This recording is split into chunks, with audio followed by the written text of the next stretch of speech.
Hey everybody, Dan Gutierrez here. Thank you so much for joining me on this episode of Total Fight Mike. This is a review of UFC on ESPN, Shabazian versus Brunson. There were actually some pretty good fights on the card.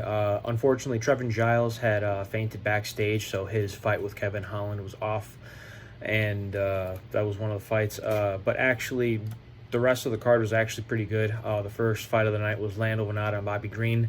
That was a crazy back and forth fight, but after the second round, it looked like Bobby King Green was actually starting to find his range quite a bit, and he started to have much more success in the pocket against Lando Venata. I really thought that Lando Venata would use a lot more kicks and a lot more wrestling. I thought he'd be all the way in or all the way out. But unfortunately, it didn't go his way, and in the rematch, Bobby King Green comes out on top. This was a rematch. Their first fight ended in a draw. It was a really good fight, but and Bobby King Green came away with the unanimous decision win. And moving up in the card, we actually had Vicente Luque taking on Randy the Rude Boy Brown. Now, Randy Brown has actually got he's got a lot of potential. He's got some heavy hands and some slick submissions, but Vicente Luque is that veteran. He stayed cool, patient, and calm. He's phenomenally trained in classical Muay Thai, and you can tell by the way that he stands. You can tell by his check left hook, and you could also tell by the way that he utilizes those leg kicks. He eats up your legs from the inside and outside with both leg kicks, the inside leg kick and the outside leg kick. So it was a second round KO TKO win for Vicente Luque, but Randy Brown had some of his moments, but he still has some work to do. But Vicente Luque comes away with the win, and he moves up in the rankings. He could go from... He was 11 coming into this fight. He was ranked number 11 coming into this fight, so I always felt Luque should always be a top 10. I never felt that his loss to Stephen Wonderboy Thompson should have dropped his stock. I didn't feel like that loss should have dropped the stock by much, but that's okay. And speaking of dropping stocks, in this next bout that we're going to talk about, Joanne Calderwood versus Jennifer Maia, was a lot of stakes up for this fight for Joanne Calderwood. And the reason I say that is because she was already promised a title shot going into this fight before she actually accepted this fight, but she took a chance with this fight, and I don't know what the reason for it was. Maybe she wanted to stay active, but usually when you see a lot of number one contenders, when the champion is out, usually when you see the challenger want to stay active, it doesn't necessarily pan out too well for them. I know, knowing what we know now, it's kind of unfortunate, but the event with Josh Grisby and Jose Aldo at UFC 255 Resolution, Jose Aldo got injured, and then Josh Grisby put his number one contendership status on the line against somebody by the name of Dustin Poirier. So it's funny how those things work out. Jennifer Maia actually came out with some pretty nasty hooks and some pretty nasty punches, kind of pushing Joanne Calderwood back. But she's actually classically trained in Muay Thai herself. Her husband, Dracovian, comes from Scotland, so she has been in the UFC for quite some time. She was in the Ultimate Fighter against Anthony Showtime Pettis, being coached against Gilbert Melendez. But she was actually one of the favorites on the Contender Series, on the Ultimate Fighter Series. But she's since had to grind her way to the top in the women's flyweight division, and she's had some wins, she's had some losses, but she seemed to be putting it together in her last her last couple of outings actually, which is why she was granted the title shot. She was ranked number 3 coming into this fight. But Jennifer Maia just really put it on her with the pressure and punches. Jennifer Maia actually ended up submitting Joanne Calderwood with an armbar off of her back, and it was in the first round, and there were 30 seconds left, and at 4:29, Joanne Calderwood had no choice but to tap.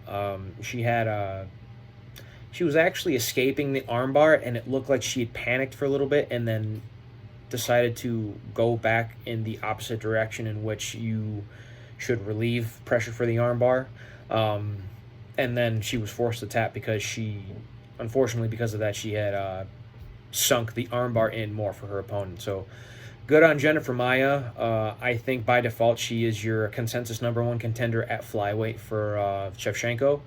but we will see. And the main event, of course, was Derek Brunson versus Edmund Shabazian, a protege of Ronda Rousey and Edmund Tarverdyan. This was a pretty interesting fight. This was only a 3-round main event. The main event was supposed to be Holly Holm and Irene Aldana. Unfortunately, that's not happening anymore. That didn't happen anymore. However, in this main event, the first round was pretty close. You can give it to Edmund Shabazian. He was tagging Brunson on the feet a little bit with his hands, but Brunson would stay calm and poised and would actually, utilize his footwork and get back to the center of the octagon, to remain safe. And Brunson was actually using a lot of kicks to stay at distance against Shabazian, very intelligently too. And you actually got to see the wrestling from Derek Brunson. He was either all the way in or he was all the way out. But the first round was pretty even. You can give a slight edge to Shabazian, but that didn't really matter because in the second round is when Derek Brunson really started to put everything together. He started putting combinations on Edmund Shabazian. He started utilizing fakes and feints. He started to make more calculated decisions. Even when he was on the receiving end of some shots, he would stay poised and calm instead of getting into a gunfight like his fight with a Clifford Starks or Yoel Romero, if you will, or even Robert Whittaker. Which in those fights they kind of cost him, or that approach to you hit me, I'm gonna hit you twice with twice as much energy has cost some of his fights, and I think he's starting to realize that now. He opened up some nasty cuts with elbows and ground and pound on Edmund Shabazian, but Shabazian, there seemed to be quite a few fouls, and from those fouls it looked like Shabazian was trying to catch his breath just a little bit more than he ought to. And you kind of saw that at the end of the second round, and I feel like that fight could have been stopped at the end of the second, but Derek Brunson ends it with ground and pound in the third round at 26 seconds, and for those two rounds, Edmund Shabazian ran out of gas, and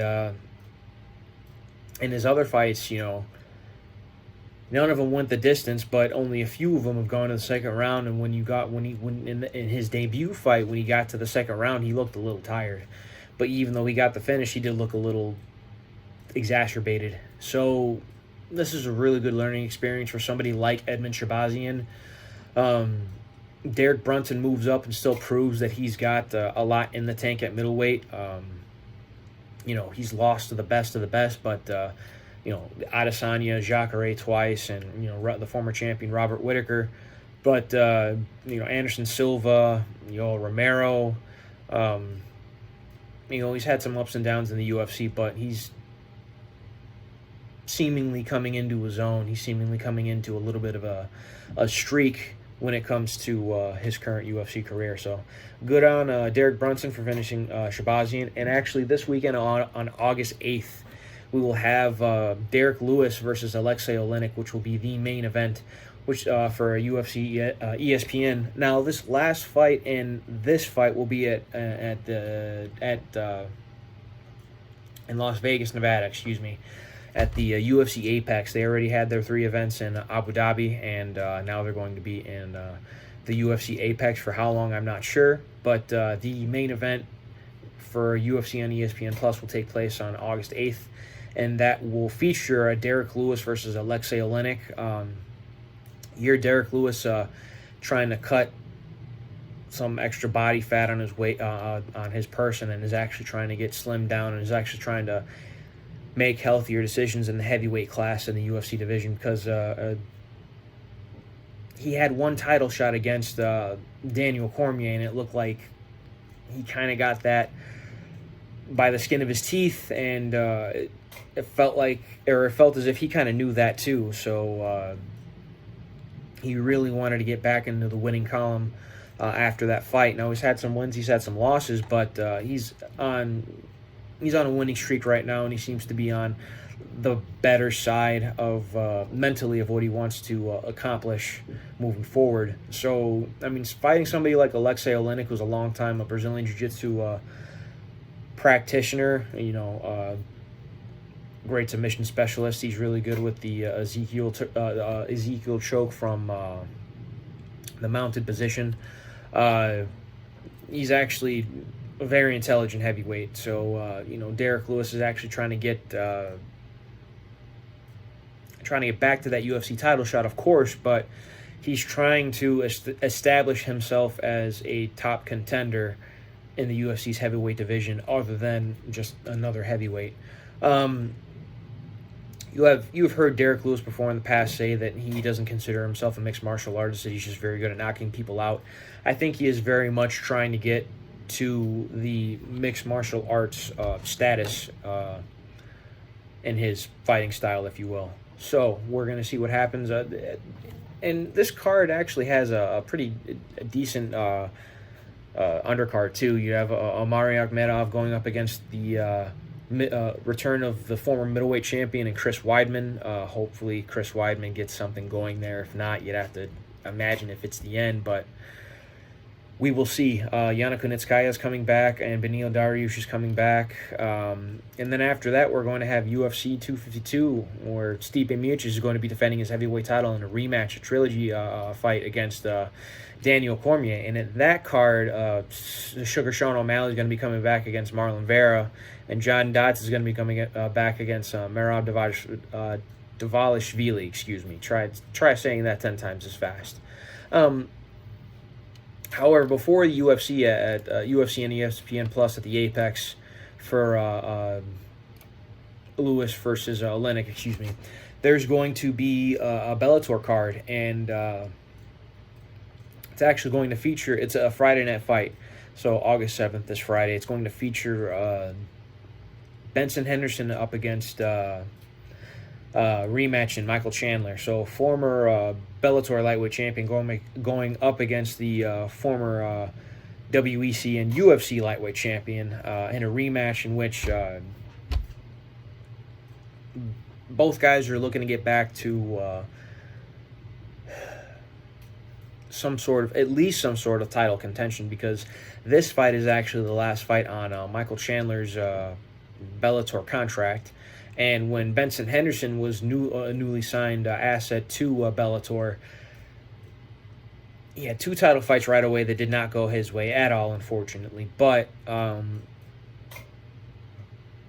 when it came to the Bellator career of Benson Henderson, it was kind of it wasn't lackluster, but he fell short on his expectations. Because he's 2-time lightweight champion, and he has wins in both the welterweight and the lightweight division. I mean, you figured that he was going to make some noise in Bellator, and unfortunately that didn't come to pass.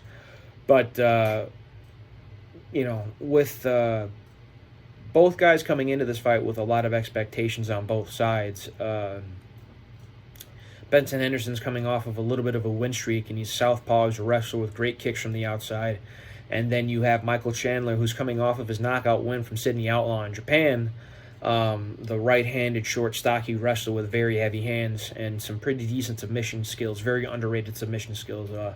He actually won the fights with Eddie Alvarez via rear naked choke. But you look at his knockout wins with guys like Pitbull, and Sydney Outlaw, where he just destroys guys. Both of these lightweights are guys that could do it all. Now, is Michael Chandler going to be asking to go to the UFC, or is he going to re-sign with Bellator? He's re-signed with Bellator twice, I believe, and both times he's actually won Bellator gold and established himself as a top mixed martial arts lightweight in the world. And with Benson Henderson being a former 2-time lightweight champion, this is a pretty interesting card. It's going to answer a lot of questions for both guys and where they stack in the lightweight division in the world. So, especially when it comes to, places like the UFC One Championship, Bellator. We're gonna see where these guys stack up. Of course, if you are a boxing fan, Eddie Hearn's going strong with Fight Camp in his backyard, which is, I think, just the coolest thing ever. So, I want to thank you guys so much for joining me on this episode of Total Fight Mike. Be sure to leave a like, share, and subscribe. I want to thank my editor so much, Patrick Lesnicki, for keeping up. I know he's still rehabbing his pinky, but hang in there, hang tight. As far as we still know, February is still a goal for the Total Fight Challenge event. And yeah, thank you guys so much for your support. I hopefully will see you guys in the sequel. Bye, everybody.